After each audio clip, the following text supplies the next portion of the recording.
Good evening. It's 7 o'clock. We'll call the meeting to order. Karen, will you do the roll, please? Commissioner Young? Hold on. Hold on, I gotta unmute here. Do I have to start over? Well, if you really want to. No?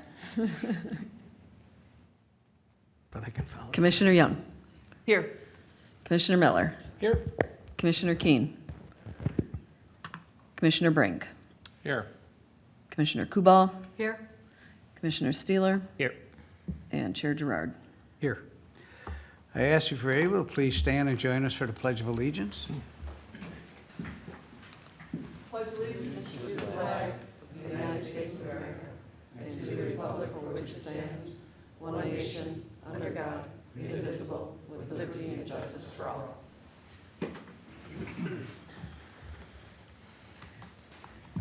Chair is looking for a motion to approve the agenda.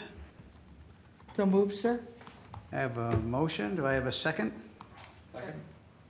I have a motion and a second. It's a non-debatable motion. All those in favor signify by saying aye. Aye. Opposed? Abstentions? Motion carries. Chair is going to make a motion to approve the Planning Commission meeting minutes from July 13, 2022 with 3 changes. In the roll call, myself and Don were at the meeting.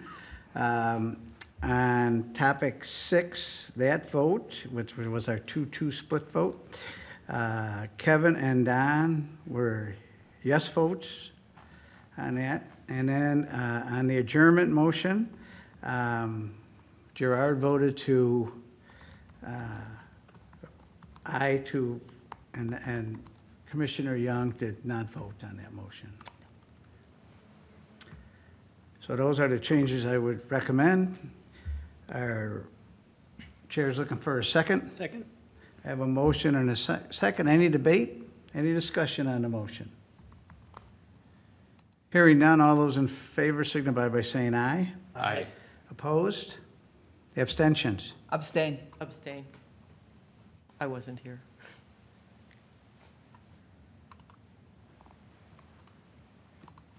Tonight, we have 2 public hearings. The first one will be for the Norhart Eve minor subdivision and site plan review applications. We'll have a public hearing. There will be 2 motions tonight to consider the minor subdivision application, where we will make a recommendation to City Council, and then we will consider the site plan review, and the Planning Commission is the final decision on that. With that, those instructions, when we get to the public hearing, I'll explain how this is going to work. The city is going to present the application as they understand it. Planning Commission member will ask any questions and clarification that they need. After that, we will ask if the applicant wants to add anything to the discussion.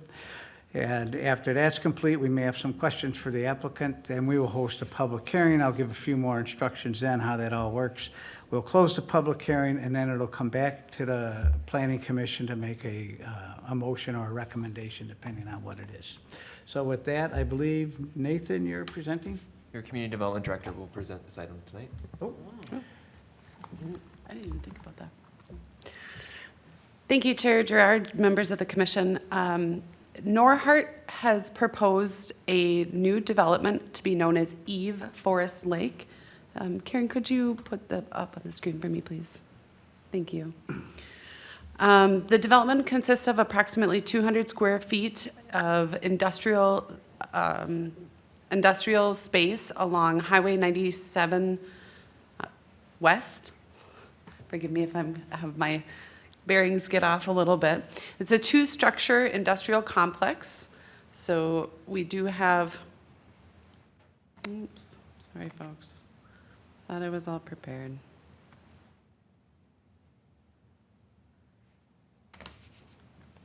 It's a 2-structure industrial complex where each building will serve a different need of the organization's business operations to support their multifamily construction business. So the building in the front, closer to Highway 97, is going to be a factory building that'll serve for steel wall frame construction. The building in the back, so that's shown as the factory building closer to the highway. The building in the back will be designed for precast assembly, so essentially making precast wall panels. The two buildings will share a common access point off of 97. Given the access here off of 97, the property will have a shared driveway access easement and agreement be required for that precast building's access to be secured along that 97 corridor in perpetuity. The action tonight before you is, there's like total in this request, there's 3 requests. 2 of them you consider, one is a recommendation to the council, the other one is an outright planning commission decision, and then the third thing is an item that staff will approve administratively. The administrative approval is a lot line adjustment that will rearrange a lot boundary between the property to the west of here, and forgive me for not having that address quickly off the top of my head. It's a single-family residential parcel that approximately half of it would go to the industrial complex site. And then the minor subdivision that is for your consideration, a recommendation to the council, would be to split the property in 2. So we have one property kind of in the back that has access to 97 and frontage along 97, as well as then the factory building up front. The factory building site does allow for a future expansion of a building that isn't before you tonight, but would come back before this commission at a later date. The other item for you tonight for your consideration, and this is not a recommendation, it's actually Planning Commission's takes action on this item, is a site plan review. So the site plan review looks at a number of different things. We first, in both actions, look to see what is the underlying zoning district and whether or not it conforms to the comprehensive plan. The property is zoned industrial and it's guided for highway commercial use, and highway commercial use does allow for general industrial. So it conforms to those base requirements. Additionally, the site does meet the minimum requirement for lot acreage, setbacks for those 2 buildings, zoning height, lot size, etc. There are no variances being proposed with the development at this time, or at all. With site plan review, we also look to see if the building's design conforms to the zoning code requirements. I am going to show you some elevations of the building's design. I know the applicant is here tonight and does also have a drive-by video to kind of give you a look at what that building will look like from the highway. But they are looking at a series of different materials. On the front of the building, closest to Highway 97, is a paneled honeycomb design that helps support the business's branding efforts. The other 3 sides are pretty muted. In fact, and then additionally, the precast building in the back, all 4 sides of the building are proposed to be metal. As noted in the staff report, the buildings themselves don't necessarily meet all of the design standards that the city has adopted. City staff has asked for modifications from the property owner to enhance the design of these buildings so that it more conforms with the city's design standards. Specifically, that has to do with the finishes, major finishes and accent finishes.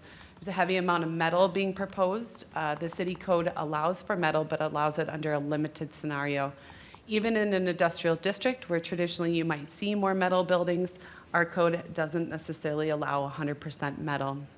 I have discussed this with the applicants, and they are looking at swapping those metal panels for EFIS panels to be more consistent with the code. It is something that in the future we might want to look at, just how we might tweak those to be a little bit more flexible.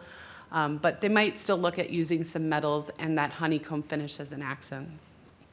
The site design overall, the building does conform, the property does conform to the city's woodland preservation requirements, lighting requirements, signage, and parking.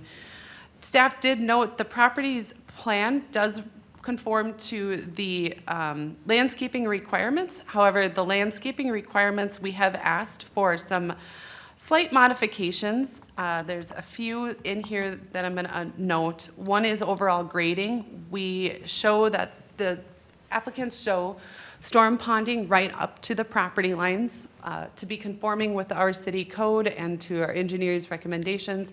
We want to put those off of those property lines. They'll be at least 10 feet off those property lines so that we can get drainage and utility easements around there. Additionally, as some may know, Highway 97 is looking to be expanded in this location.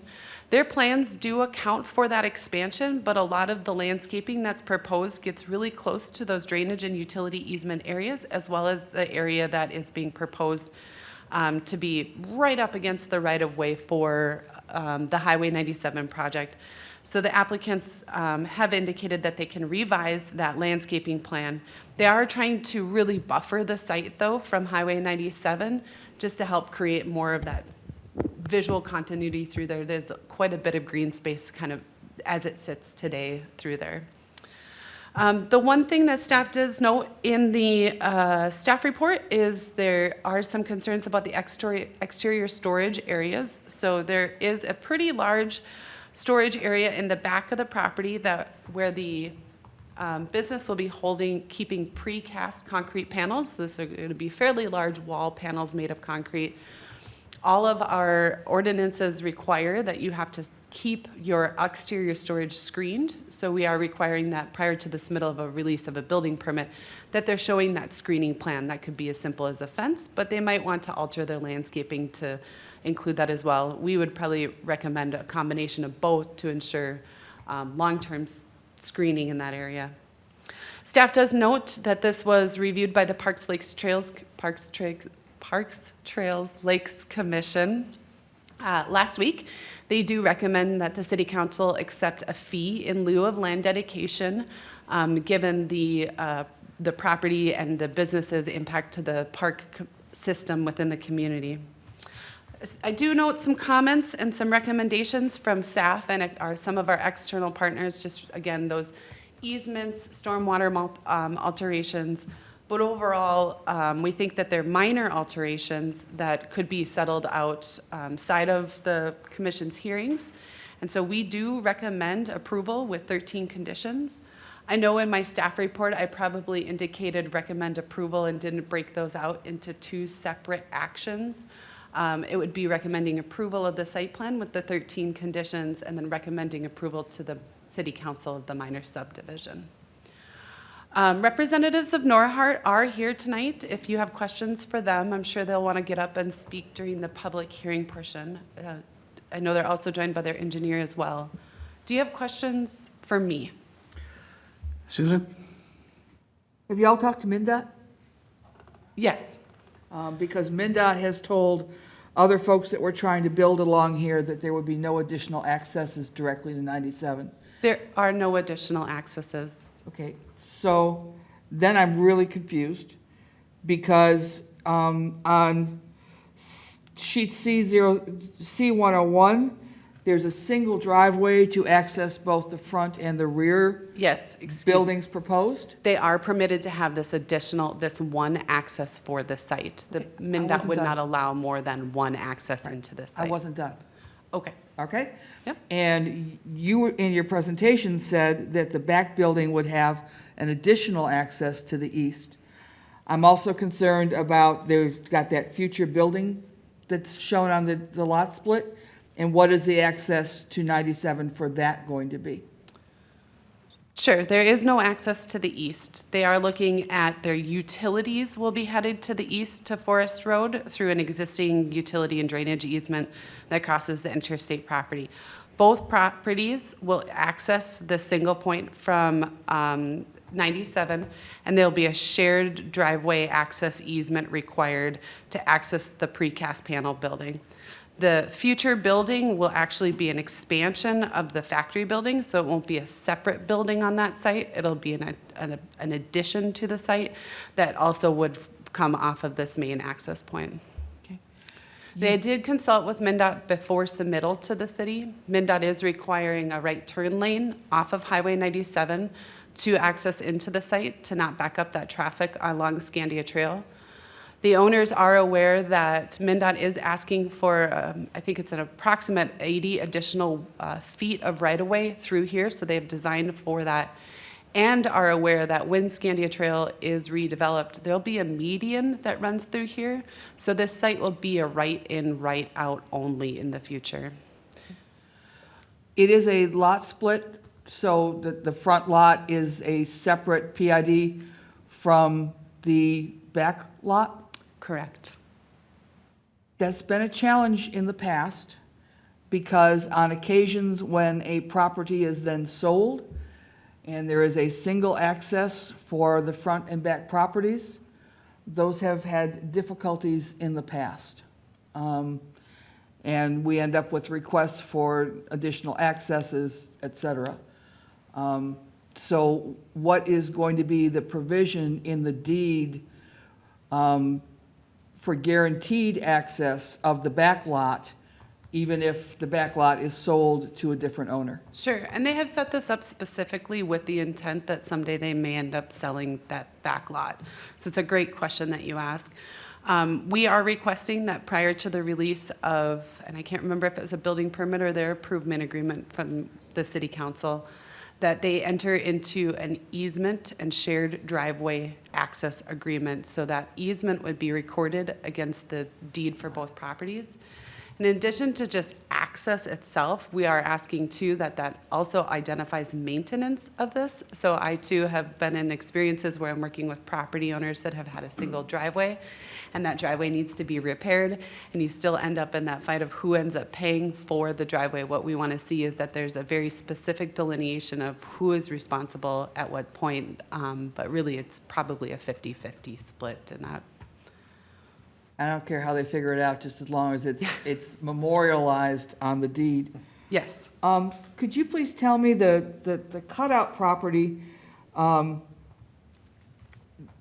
eastern larger cutout property, how far back does that go? Because as I'm looking again at C001, they're going to be putting silt fence on a diagonal there, and I wasn't sure where the cutout property ends and where the Norhart property will begin. Sure. So they are showing silt fence going onto adjacent properties, including the city's property to the west. So this is the airport property over here. To the east, they are showing silt fencing onto the interstate property and MnDOT's property. Interstate properties have signed on to the application that you see before you, acknowledging the silt fencing. The applicants are aware that they'll need to either move the silt fencing off the city's property, or they'll have to get a temporary easement for that construction in this location. The actual boundary follows fairly closely through here, but up over here it sneaks up into MnDOT onto the interstate property. Over here is on interstate property as well. Okay. And what about the, on sheet C001, where it talks about, you've got the notation, further detail on C004 and C005. I've got what looks like the silt fence running on the diagonal, and that's not the one I'm looking at on my screen. I'm looking at C001. C001 is up on the screen. C00 or 04 and 05 weren't included. They're just details that get a little bit more fine grain of where on the site they're located. The same as what she's got. I think you have C101 on the screen. If you go back to C001 is what Susan is looking at. Oh, I excuse believe. me. This one here? Correct. And I'm just trying to, I mean, who owns the fencing that's going to be cleared and grubbed?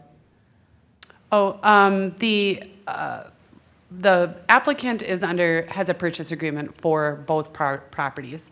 So this property is owned by the Johnsons right now. I'm not too sure the status of that. The Johnsons have also signed on the application before you this evening. Okay. And then this property here is commonly known as the McCullough property. They have a purchase agreement on that as well. Okay.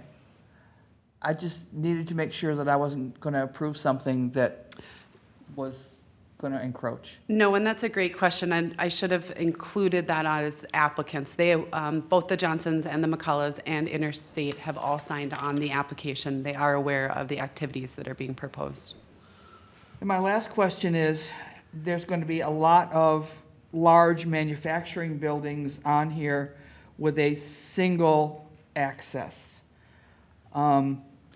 And the fire chief has taken a look at that, and he knows what's going to be back here and the fact that there is only a single, doesn't look like really large access. That is true.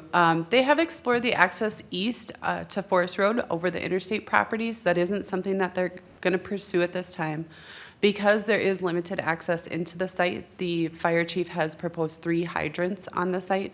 2 of them, I believe, if I remember right, between the 2 buildings. So there is going to be sufficient suppression when they get into the site. Thank you. As long as we have this page up, that, when you look at your early page, that north, I'll call it the northwest corner of the property, juts up around, I forget the name, Johnson Farm? maybe, Johnson's? Tom? But now, that gets changed? That lot line will get changed. So right now, the Johnson property, and I can pull that. Give me So just that becomes part of the Johnson property as such? Part of the Norhart. It all will become Norhart.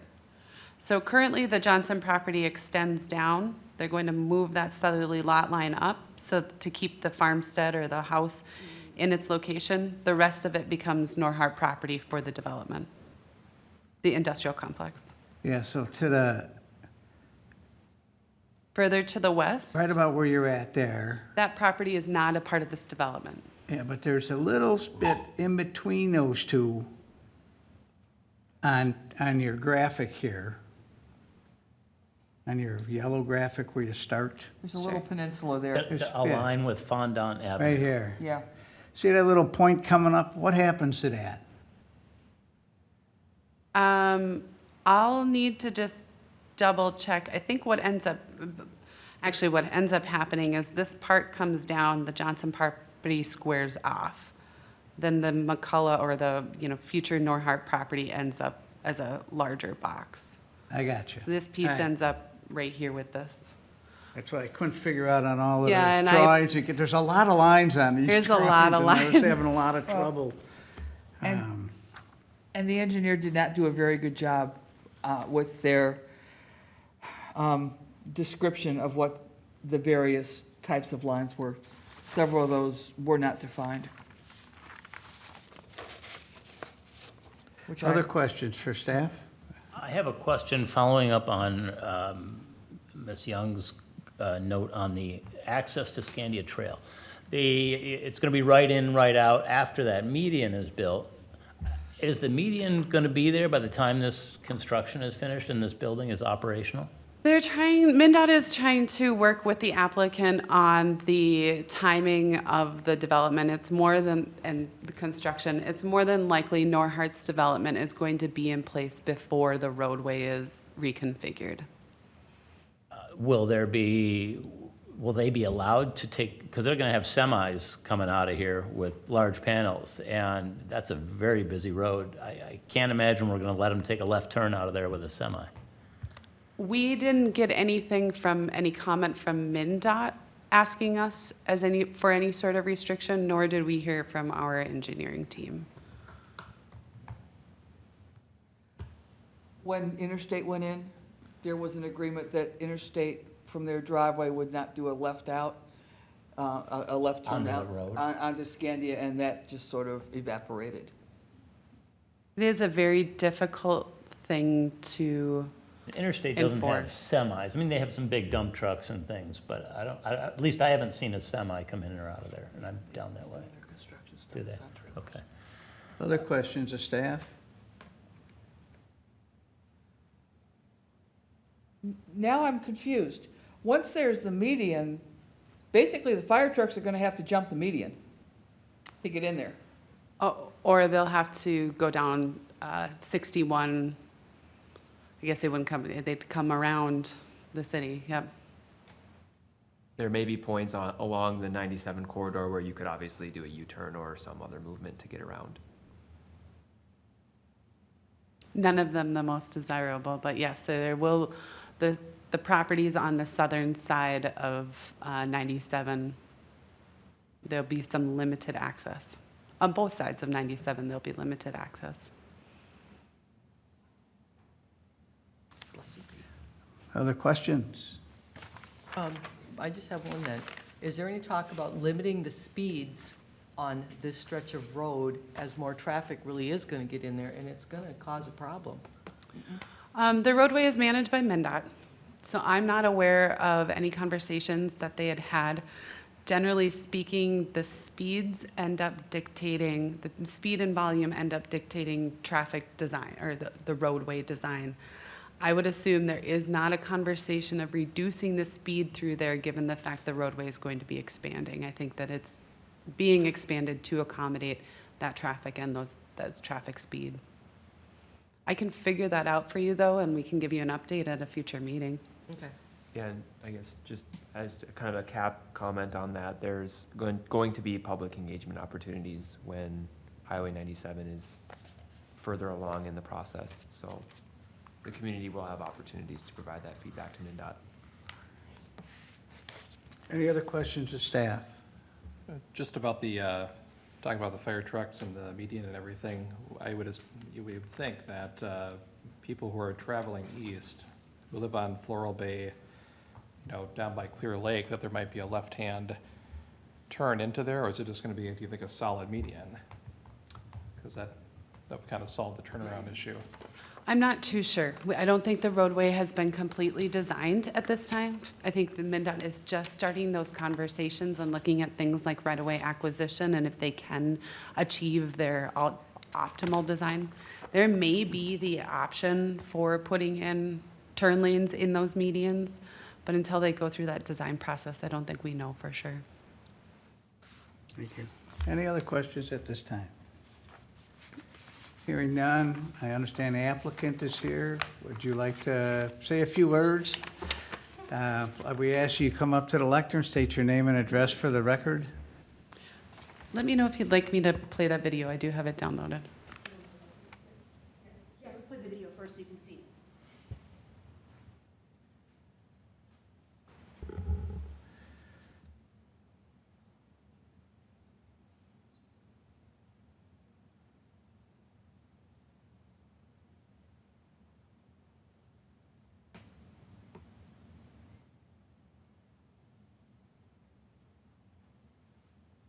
It's so quiet.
Okay, my name is Mary Beth Wise. Our address is 1081 4th Street Southwest in Forest Lake.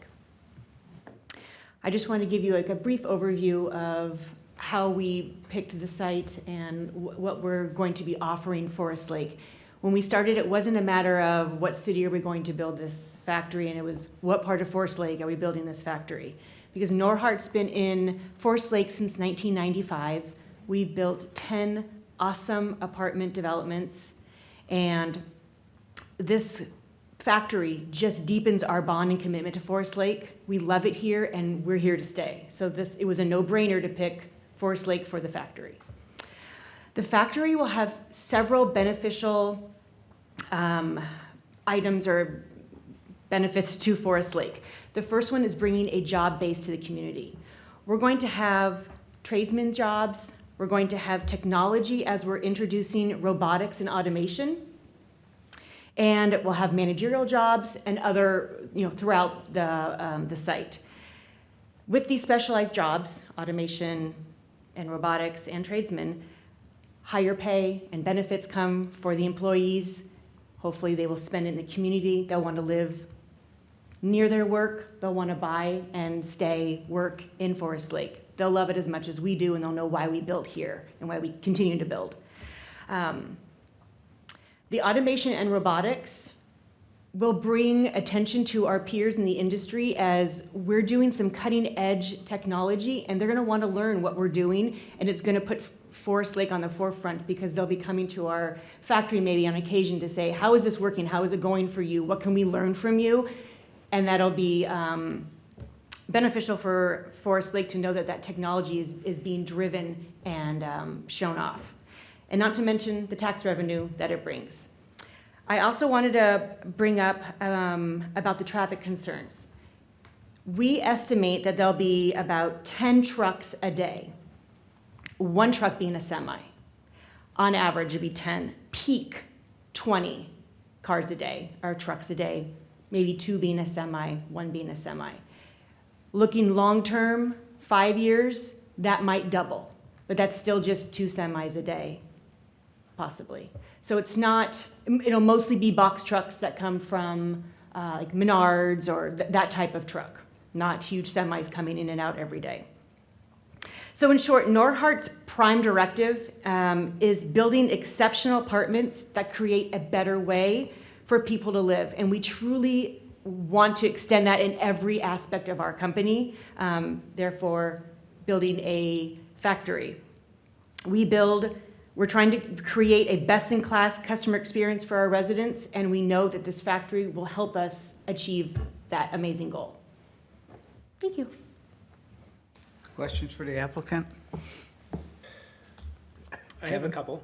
Sure, and I might bring in my, my peer here and have her help me answer these. You answered some of my questions about the size of the vehicles and the semis and the trucks and that sort of thing, but my one question is, when you say you're building panels, are these wood panels or concrete panels or both? And how big are these panels? I'm gonna bring Maureen for this because she will have so much more information for you than I would. Just curious. It's her expertise. Don't go away, though. I will stay right here. Hi, I'm Marie Dickover. I'm the construction manager for Norhart. The office is 1081 4th Street Southwest. So our plan is steel wall panels. So framed walls, some of them will have like the siding already on them and windows installed that we're sending out to construction sites. So that's the front building, that factory. The concrete panels are like Spancrete. So they're 12 feet wide, like about 36 feet long. And then those would be in the back building that are being produced back. Those are the ones that would require the semis, I'm guessing. Yep, and a little bit of a edit on what she said. For the most part, like most days, those are stocked in the yard and then they get delivered. Like, we can't produce them as fast as we can set them. So on the peak days, it maybe is like 15 semis a day, but that's maybe like 1 week a month, or it'll be like a couple weeks every other month as we're setting those, and then we'd be producing more and then shipping them out.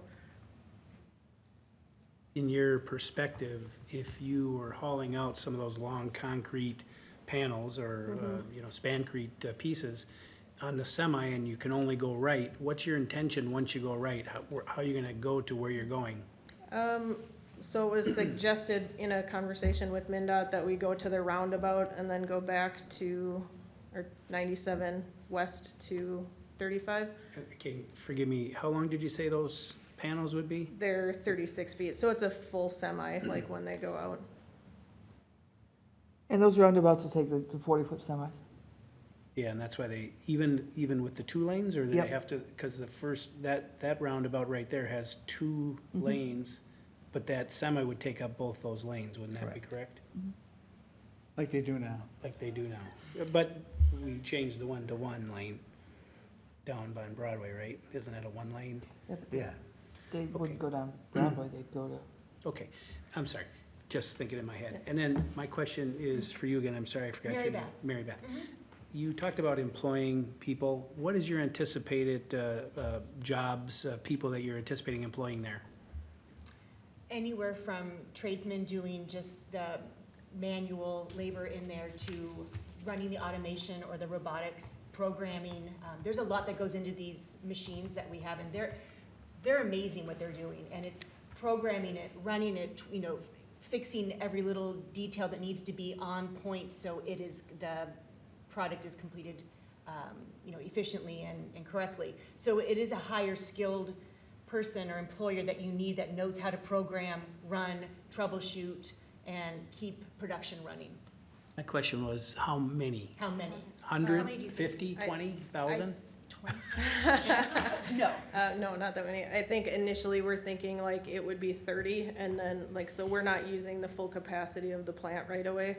But as we build that out, we're still maybe only 50 because we're looking at automation, and that's kind of where there's more, we're expecting more technology-focused jobs because it's the people that are programming the machines, and like we want people that can fix the program or fix the process and not just do the manual labor. So even now, like we do have a small location on 11th Street here that they're starting to build like automated welders and some like stud manufacturing machines, so we can kind of ramp up to move into this building.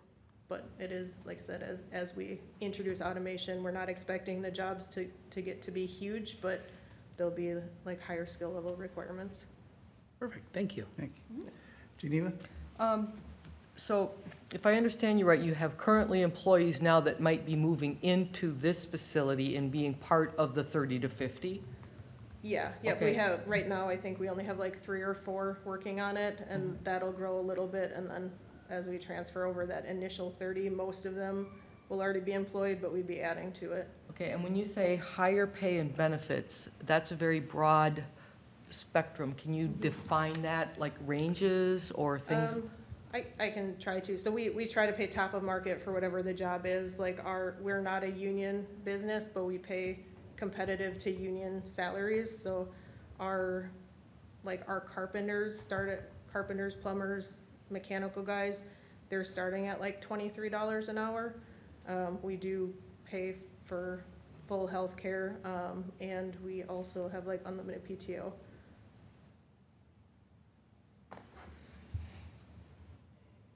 Other questions of the applicant? So the precast, I'm familiar with those.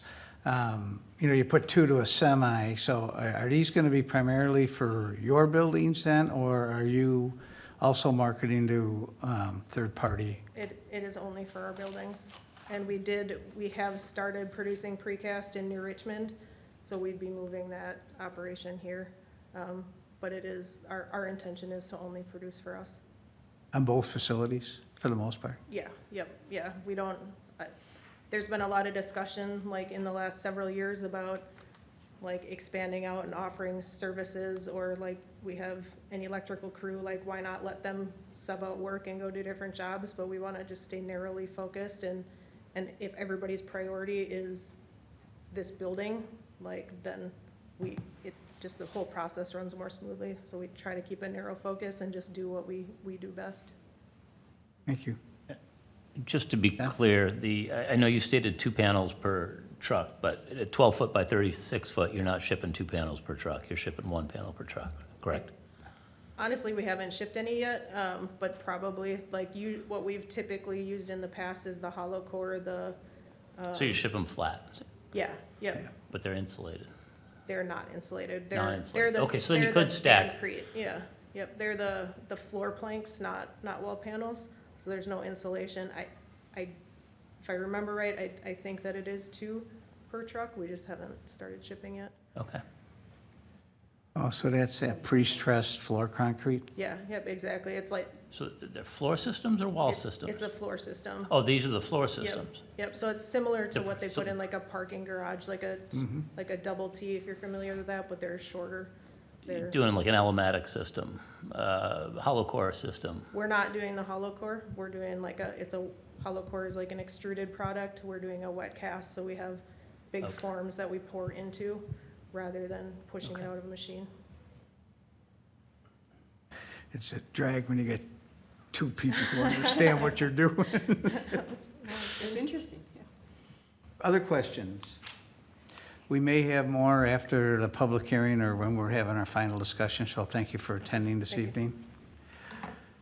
This is a public hearing. We ask that if you wish to speak to this application, you come up, state your name and address for the record, spend a couple minutes telling your thoughts on this application.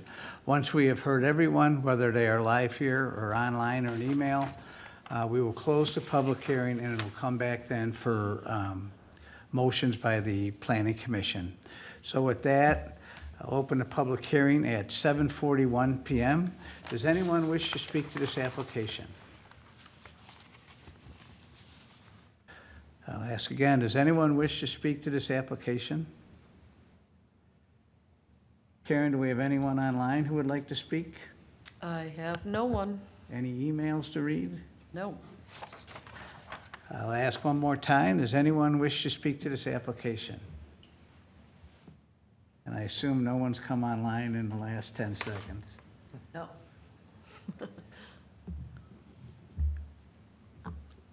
I gotta wait until at least a minute goes by.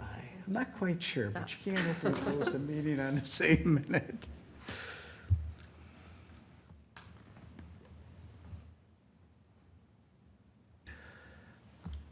Seeing no one come forward, we will close the public hearing at 7:42 PM. Commissioners, what would you like to do this evening? Can I ask a Susan? question of Abby, please? Yes? Abby, on the minor subdivision, you said only conditions 1 through 13. I'm sorry, I apologize. My brain fried. That answers my question. Okay. I thought it said 1 to 3. Oh. And so I'm looking at, wait a minute. There what are a lot about- more conditions than Yeah. that. And the applicants have reviewed the conditions. They are understanding of them and are willing to work with the city on meeting those conditions.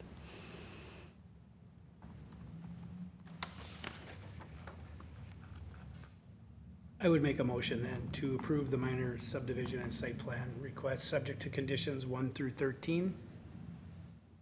I have a motion, do I have a second? Second. Second.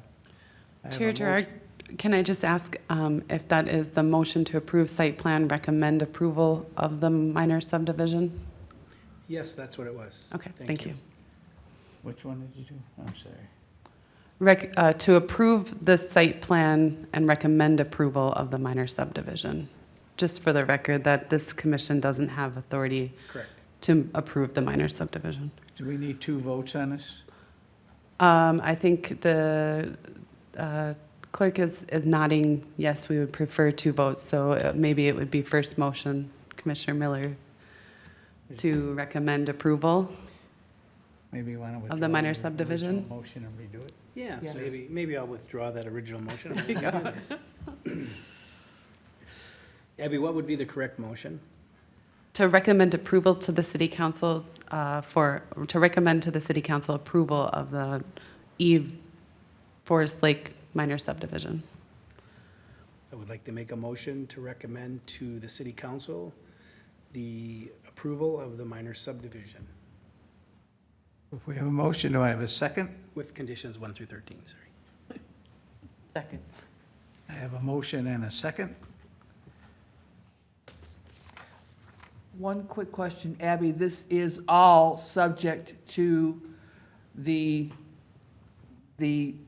property acquisitions. Correct, And- which may and have if- occurred by this If those point. don't happen, if there's a glitch at the last minute, this is void, correct? These do run with the land, so a minor subdivision needs to be recorded against a property, so until the time of recording, it doesn't occur. So the lot wouldn't be rearranged. But any approval this commission gives generally is carries with the land. I would have to double check with our attorney when it comes to site plan review, but site plan reviews are very specific to the development. So let's say Eve, Forest Lake, or Norhart decides to sell to ABC Builder, and they say, we're still going to do exactly that. I believe our legal counsel would say that that's still valid for them. I'm more concerned about the minor subdivision, because the minor subdivision has the meets and bounds that have not yet been finally determined because the land hasn't been officially purchased. Right, we have verified the meets and bounds descriptions, but you are correct. You make a recommendation to the council. The council ultimately says yes or no, and then they do have to provide us with deeds. Until those deeds are recorded with the county, that subdivision isn't valid. All right, thank you. So I have a motion and a second. Any other discussion on the motion? This will be to recommend to the city council for the lot split for the minor subdivision. Chair Gerard, on the motion, we had items 1 through 13, Correct. and, because this is a recommendation to the city council, correct?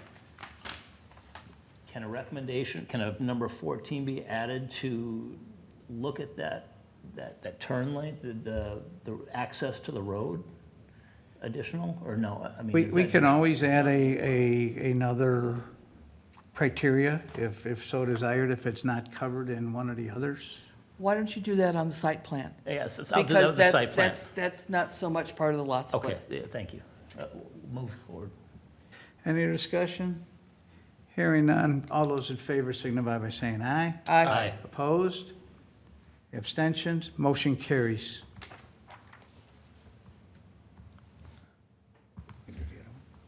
Thank you. You better make the motion, because you know what you want. Oh, are we making a second motion now for the site plan approval? Yes, this Okay. will be a approval of it. This will not go to the city council. The planning commission is final. Okay, I will make a motion for the approval of the site plan review of the application. And do I include items 1 through 13 with that? And an additional number 14 for the city's engineer to review that?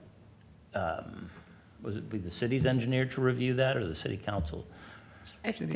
I think it would be appropriate for the city's engineering I think team so. to discuss it with MnDOT to determine. Yes, I think that would be appropriate. whether the So for appropriateness the of city engineer to discuss with MnDOT access, taking into consideration the size of the vehicles entering. I have a motion. Do I have a second? Second.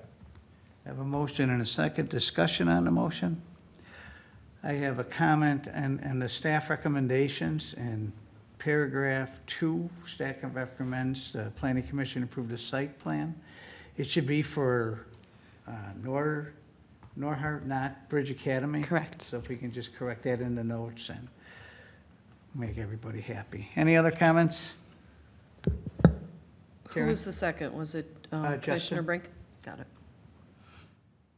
Hearing none, all those in favor signify by saying aye. Aye. Opposed? Abstentions? Motion carries. So the planning commission is the final word. However, if someone is not happy on the site plan review, if someone disagrees with this decision, they have 1 week to get a hold of the city and talk to them about it. And then, if need be, the city council will do a final review of it. That's how it works, right? We get final normally. Otherwise, we thank you for continuing your work in Forest Lake.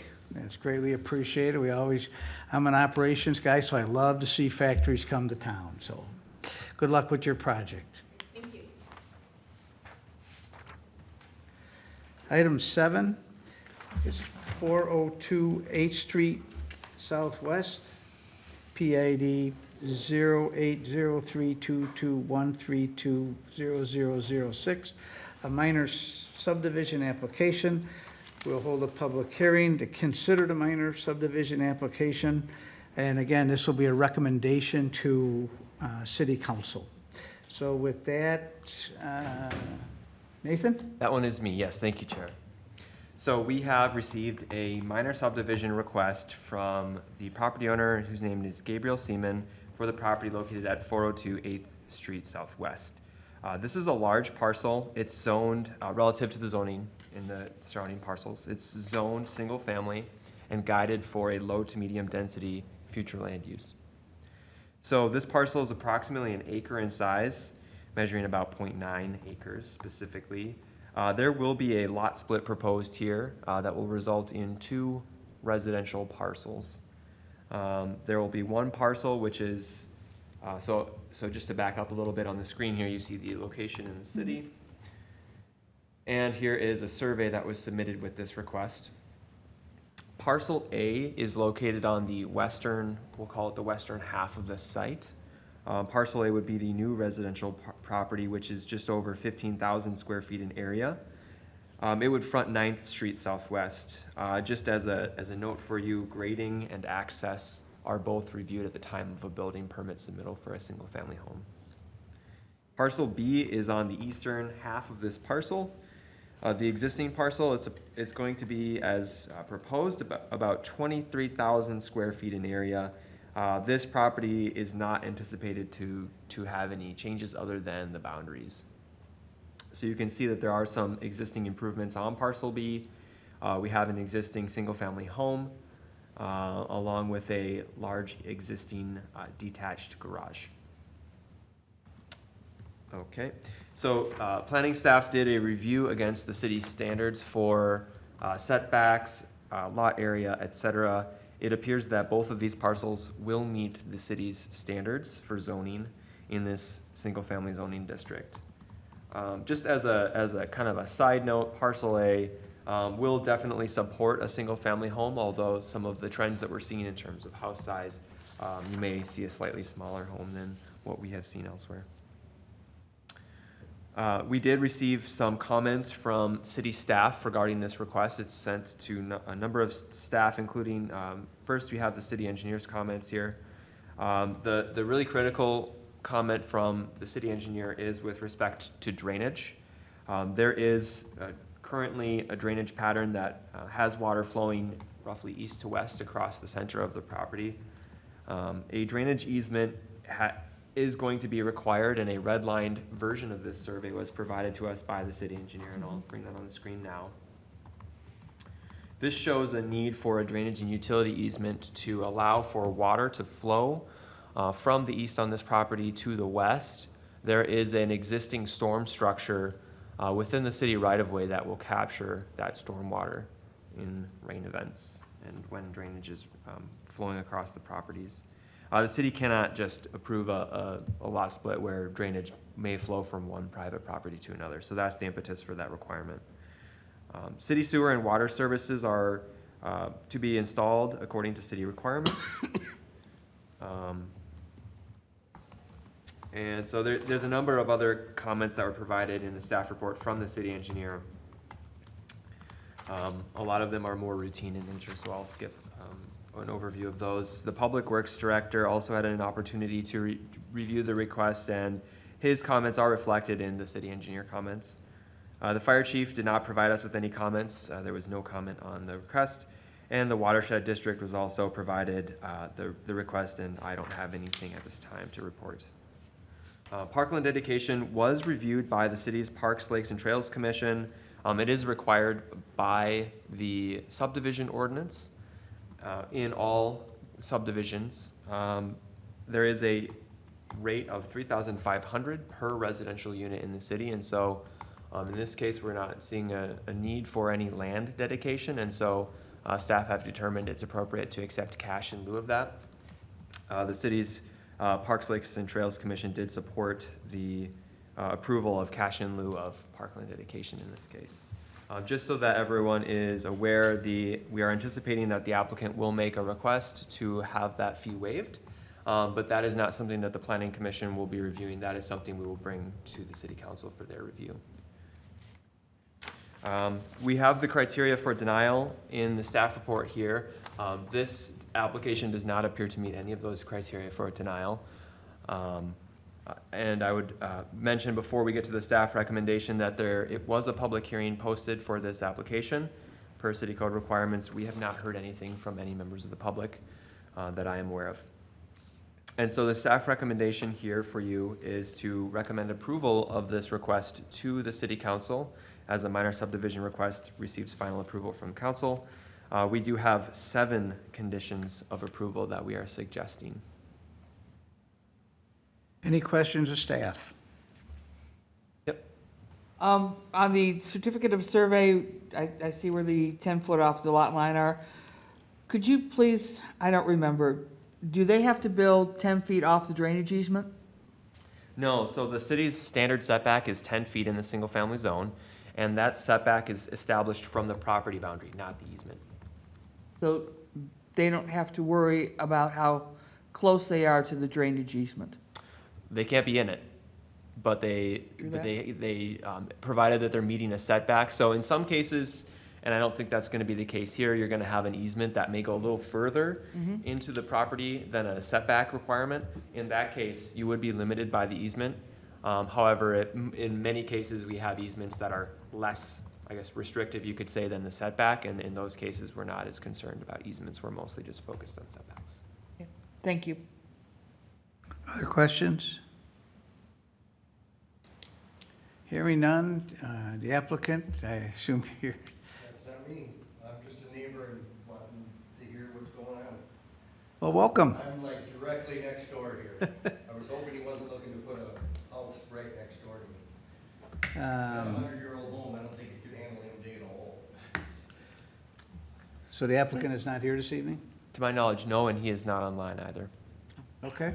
He can put a house any place on that meets the, Well, 10-foot what he's setback. proposing, lot B is the one I'm worried about. And it's not gonna be, it's lot A that they're gonna put the lot on. I'm on 8th Street. okay. They're looking to put it where all the water from 8th Street flows to and drains. I don't know if you've ever been down there during a rainstorm, but it's underwater the whole time. Chair, if I might add a comment, just for the record, the parcel A it is correct that that would be where a new home would be expected, and it would be expected, obviously, in the northwest corner of parcel A that's where the largest amount of buildable area is located. Yes. All right. This is a public hearing. Anyone who wishes to speak to this application, we ask you state your name and address for the record. Spend a couple minutes giving your thoughts. Once we have heard from everyone, we will close the public hearing and bring it back for a motion by the Planning Commission. So we will open the public hearing at 7:57 PM. Does anyone wish to speak to this application? No, he actually explained everything I needed to hear. If they're putting a drainage easement in there, that water's going somewhere besides back into my yard. Karen, do we have anyone online or any emails to read? I do not.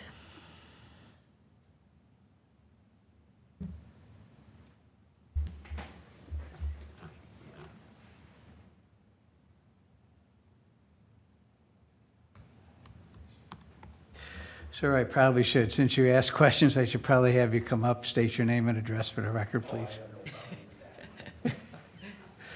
You know, we like to dot all the i's and cross Yes, the I didn't t's. even sign the slip because I hadn't gotten that far. My name's John Shelton. I live at 350 8th Street Southwest. Thank you And I for, didn't have any questions. He answered them. This is the first notice I got, is when I got the mailing that they were even doing this. The people who live in the house said that they didn't plan on splitting it. all right. So I just want to know what's going on, making sure that they weren't going to put a house within 10 feet of my house. Because like I said, my house would not be able to handle a whole hole dug right there. I know that house. All right, thank you. Thank you. Anyone online that wishes to speak? Karen, I came forward in the last I still have 42 no one. seconds. I'll ask one more time. Does anyone wish to speak to this application? Seeing no one come forward, we'll close the public hearing at 7:59 PM. Commissioners, what would you like to do? Mr. Chair, I'd like to make a motion for approval of the revised minor subdivision request to create 2 lots from the existing parcel located at 402 8th Street Southwest, subject to the following conditions 1 through 7. Recommend Recommendation to approve. Recommendation to approve. Thank you. I have a motion. Do I have a second? Second. I have a motion and a second. Any discussion on the motion? Any discussion?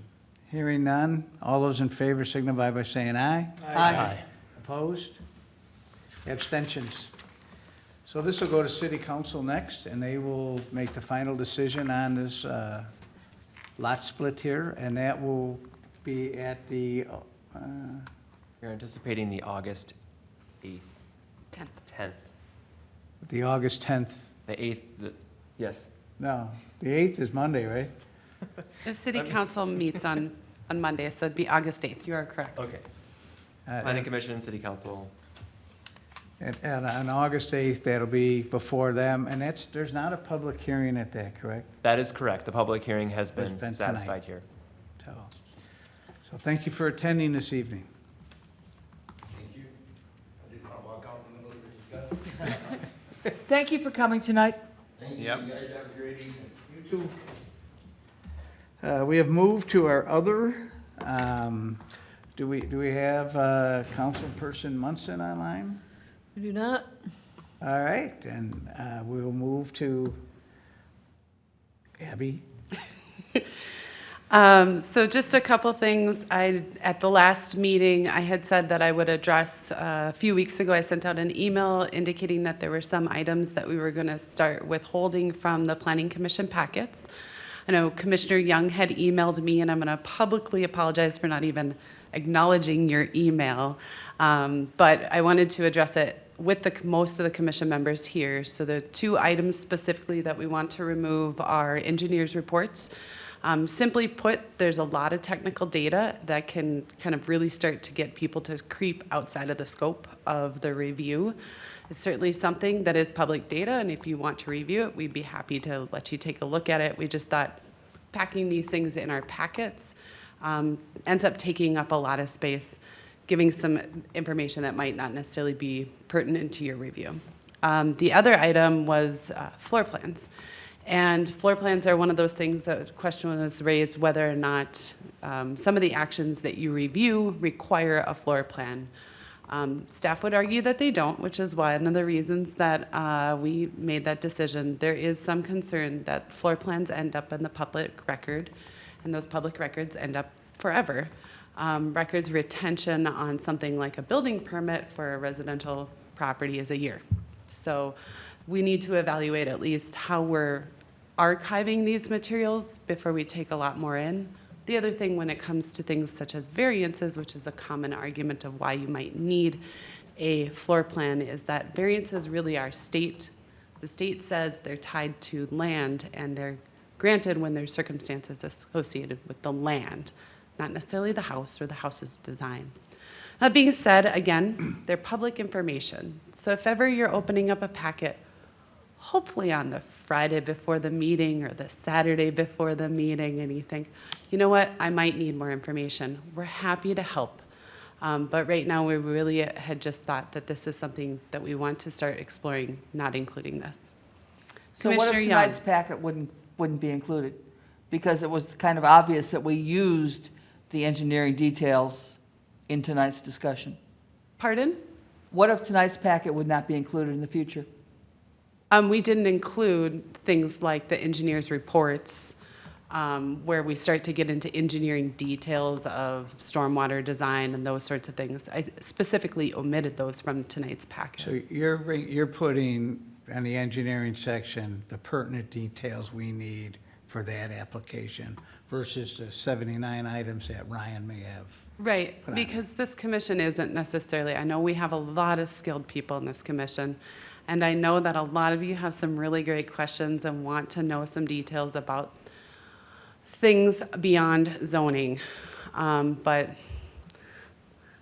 the So scope. all of the materials in the future, congruent to what we received tonight, we will continue to receive. Yeah, Because, obviously, we do have to look at drainage. Yes. And satisfy ourselves. We do have to deal with the lot lines and the accesses. Yep. And those things. Yep. And so your original email was not really clear on what was in and what was out. sure. We want to make sure you have the information to address the zoning code requirements. There are a lot of other things, like Ryan's reports, or Engineer Goodman, for the record, his reports get very specific and very detailed and can really start to get into things that are well outside of kind of, is it flowing downhill? And yes, we will continue to provide you with those things. I don't care if it flows downhill, I care where it flows and whether or not it's going to be on somebody else. So Understandable. those things are important to me. And I'll look forward to taking vacation to come and see y'all. Hey, I work. As far as the floor plans, I don't care about that. You'll be able to cover that. They meet the minimum standards. Yep. And when it's larger developments, we'll still see streetscape. We just won't see the interiors. Right, you're gonna see footprints, you're gonna see streetscapes, but the nuts and bolts of where people are sleeping in their houses are something that we're looking at just keeping without archiving in the public records. And elevations. Elevations, yep. If it's pertinent to the review, you will continue to see I that. might just add, a good example of when we're thinking it's not a good idea to share a floor plan is with daycare or some other type of proposed development. And so we just want to be careful about that as well. But there was the variance where they said that the whole reason that they needed the variance was because of the floor plan of the building. Yep, And if that is their reason, then I think that is pertinent for us. and I agree. I think that part of that does require us to work some with the applicants on their arguments. I'm exploring the option of them filling out a worksheet. Here are the requirements. It has to be reasonable. There needs to be a uniqueness to the land. The state statute is really specific that variances are based on a uniqueness to the land, not that it's an old house and it was funkily designed. The And so, use of the land. that there's some sort of uniqueness to the land. And that, yeah, okay. So. We'll talk another time about that. Yep, that's fine. I definitely think that there may be circumstances that, an owner really wants to include this, and I'm not going to withhold information from this commission. It is public information. It's just there are some protections that we're just trying to take for the future precautions. In looking through some of our old files, we do have some documents in there that stay in the record forever, and so we're trying to be mindful of the future. I'm thinking of the entryway variance, and if we do discuss that and it's part of our decision, well, that becomes part of the public record. So I know what you're saying on that, so, yeah. I mean, that is a good point. We did have to go to Zillow afterwards and download every single one of those photos and put it into the public record. And so the information that is retrieved in the meeting or seen in the meeting becomes public record, and they stay in the public record forever. So I'd be happy to chat with you, Commissioner Young, and we can, I'd love to. Let's have a cup of coffee sometime, please. Just a couple of other quick updates.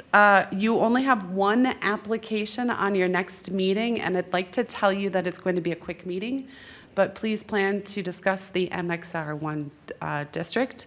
We're kind of going to go back. Let's step back a minute. Let's see where we are to date.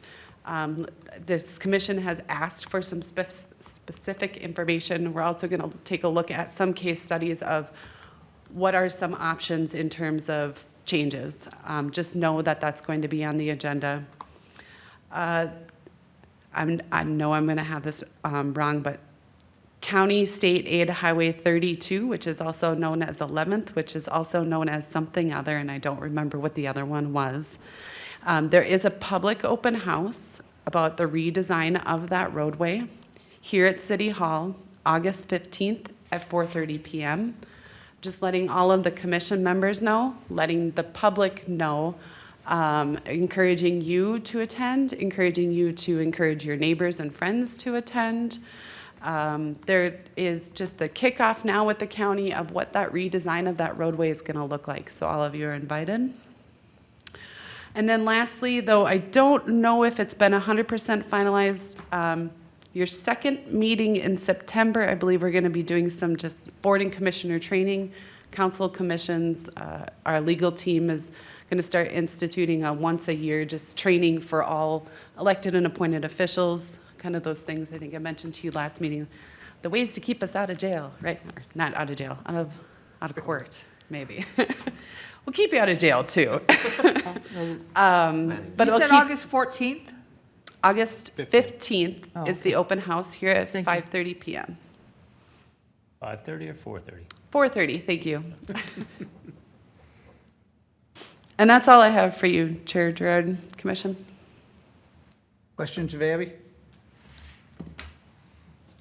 Thank you. Nathan? Yeah, still a number of different developments that are either at some stage of progress in the city review. We have the Dignacare Assisted Living Facility, which you reviewed, I think before the new year in January. That is seeing some traction. We are expecting them to be beginning their project hopefully in the near future. Bridge Academy is another example of something that should be hopefully beginning construction sometime soon. Spike and Hools, same for them. So we're seeing progress on some of those commercial developments that have been reviewed by the commission, and we're hoping for the ability to present more to you. Other than that, no other updates from me. Questions of Nathan? Yeah. Last meeting, we reviewed a single-family home variance, and we denied, well, actually, it was a 2-2 vote and got denied. Do you know if it went to council for an appeal? That's a good question. So initially, they had requested an appeal to the planning commission's decision. That was requested by their builder, who is the applicant on the variance. The property owners, and I had a conversation, they decided to rescind their request to appeal the variance decision. They'll be working on a remodel of their home instead of the proposed rebuild. Thank you. Karen? I have nothing to add. Geneva? Nothing. Justin? Nope. Kevin? I'm good, thank you. Don? Nothing. Susan? Y'all talked about the redesign of downtown at the last meeting. Yes. And as I remember, there were 3 different parking level, Garages. well, no, the Options. we don't need very much parking here, and because we're all going to do transit, and then the medium amount of because we're all going to bike there, and then a larger amount. Where did y'all settle on that? The commission was just asked to make recommendation on the plan. The plan includes all 3 options as future potential options. And the council did approve that plan at their last meeting this week, these 2 long weeks. So that is now a guiding document for us as we move forward with future development, redevelopment in the downtown area. Anything else, Susan? Nope. Chair has nothing. So we'll move to our adjourn. Chair's looking for a motion to adjourn. Motion to adjourn? Second. I have a motion and a second, non-debatable motion. All those in favor signify by saying aye. Aye. Opposed? Abstention? Motion carries. Thank you all for participating tonight and for your valuable input.